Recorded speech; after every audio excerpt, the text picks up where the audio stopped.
Need to share files through Google Drive without worrying about the wrong people getting access. In this tutorial, I'll show you how to share Google Drive files securely in 2026, including a few privacy settings that many people completely overlook. So, let's get started.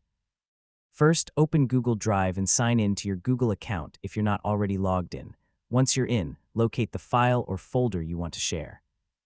Next, right-click the file or folder and select Share. This opens the sharing window where you can control exactly who gets access. First, check the General Access section.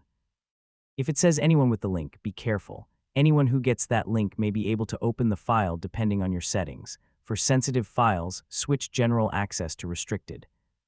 That way, only the people you've specifically added can access the content. For the most secure option, enter the email addresses of the people you want to share with. This limits access to approved users only and helps prevent accidental exposure. You can also add a short message before sending the invitation, which can be helpful if you're sharing important documents. Before sending access, choose the correct permission level.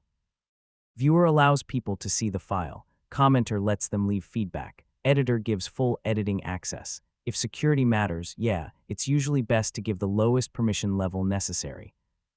Before finishing, select the settings icon in the sharing window. Depending on the file type and account, you may see options that prevent editors from changing permissions or sharing the file with others. You may also see options that restrict downloading, printing, or copying for viewers. If available, enable the protections that fit your situation, and that's it. Your Google Drive files are now shared with stronger privacy controls and fewer security risks. Taking an extra few seconds to review permissions can save you a lot of trouble later.